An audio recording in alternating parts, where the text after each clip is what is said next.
หงส์หามเต่า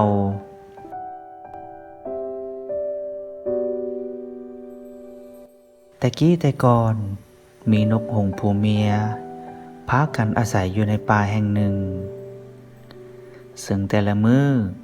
นกหงส์คู่ผัวเมียนี้ก็มักจะพากันบินเลียบลำไปแต่เช้าๆเพื่อสอกหากินอาหารปูปลากุ้งหอยที่อยู่ตามวังน้ำต่างๆจนตะเวนค่อยค่ำจึงพากันบินกลับคืนสู่ที่อาศัย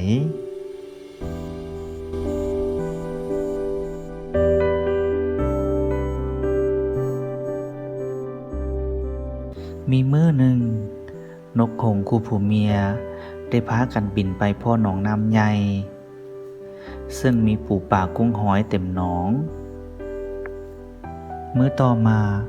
นกหงส์คู่ผัวเมียก็ได้พากันบินไปสู่หนองน้ำใหญ่ที่ได้พบพ่อในวันที่ผ่านมาเพื่อหวังจะได้กินอาหารที่อุดมสมบูรณ์อยู่ในหนองน้ำนั้นแต่ว่าจากบ่อนที่นกหงส์อาศัยอยู่ไปหาหนองน้ำใหญ่นั้นระยะทางห่างไกลที่สุดเฮ็ดให้นกหงส์คู่ผัวเมียอิดเมื่อยโหยแหงจึงสวนกันลงแวะพักเสากลางป่าตามเส้นทางที่บินผ่านนั้นพอสวนกันแล้วพวกมันก็บินเจิดหุบปีกลงพักเสาทันที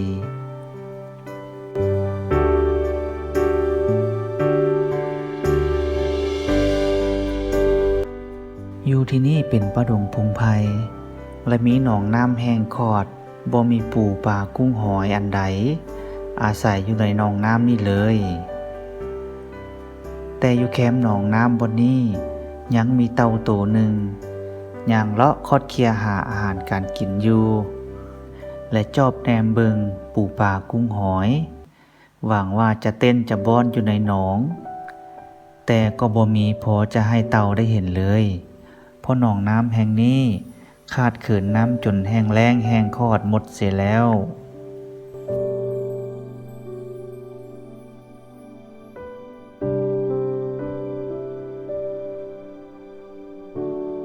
นกหงส์คู่ผัวเมียได้เห็นดังนั้นจึงเฝ้าถามเต่าขึ้นว่าดูก่อนสหายเต่าที่ฮักแพงท่านคอดเคลียและจอบแนมอยู่ที่นี่ท่านก็พอหาได้ปูปลากุ้งหอยพอได้เป็นอาหารได้บ่หรือหากว่าบ่พออย่างเลยย้อนหนองน้ำแห้งคอดหมดแล้วเมื่อเต่าได้ยินเช่นนั้นจึงได้ตอบออกมาว่าเดอลาสหายหงส์อันว่าปูปลากุ้งหอย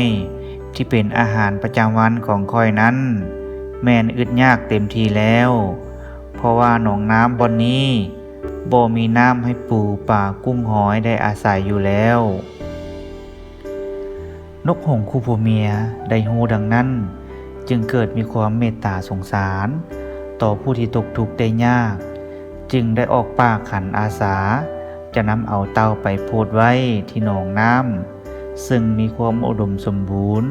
ไปด้วยปูปลากุ้งหอย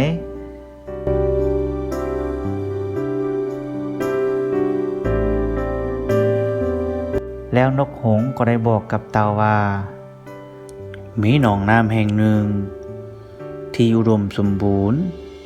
แต่มันอยู่ห่างไกลจากที่นี่หลายพอแต่นกหงส์เว้าสุดความเต่าจึงแสดงความขอบอกขอบใจต่อนกหงส์คู่ผัวเมียที่มีจิตใจเอื้อเฟื้อเผื่อแผ่อยากโพดพายสู่ส่วนแต่เต่าก็บอกออกมาว่าข้อยเองบ่มีปีกคือดังหงส์คือกับพวกเจ้าบ่ฮ้อนสิไปไกลๆได้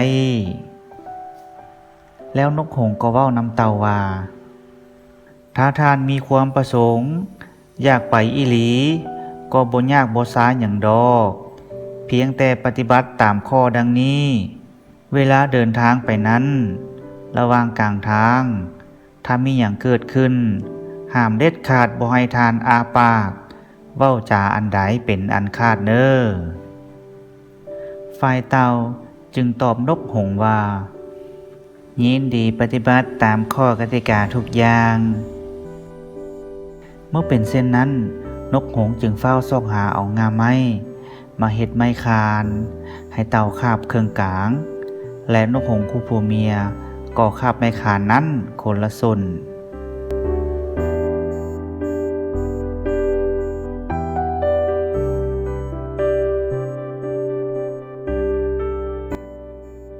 เมื่อเต่าคาบไม้คานนั้นดีแล้ว นกหงส์ทั้งสองก็บินหามเต่าไปถึงอากาศ ผ่านภูผาดงป่าใหญ่ไปเรื่อยๆพอไปถึงหมู่บ้านแห่งหนึ่ง สาวบ้านแนมเห็นจึงพากันท่วงเสียงแซวๆขึ้นว่า โอ้โอ้เบิ่งแม่เบิ่งแม่หงหามเต้าหงหามเต้าแล้วไผๆก็เว้าเป็นทำนองเดียวกันว่าหงหามเต้าหงหามเต้าเบิ่งแม่เอ้ยหงหามเต้าหงหามเต้าเมื่อเต้าได้ยินเสียงคนท้วงว่าหงหามเต้าก็คิดเครียดแค้นเจ็บแสบเข้าในกระดอง ทั้งอยากห้องอยากให้เพราะเสียใจมีแต่คนท้วงว่าหงหามเต้าบัดว่าเต้าหามหงนั้นพัดบ่มีผู้ใดอาปากเว้าเลยเต้าได้แต่คิดด่าอยู่ในใจว่าโอ้ยเนาะตาสูบ่เบิ่งบ่ที่เต้าหามหงเป็นหยังคือบ่เว้าแน่หาสูเอ้ย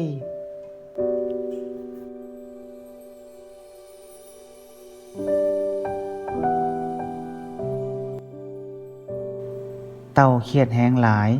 จึงอ้าปากจะห้องบอกคนให้พากันเว้าว่าเต้าหามหงเต้าหามหงก็ย้อนเต้าหลงลืมคำห้ามของหงนั่นแหละพอแต่เต่าอาปากเท่านั้น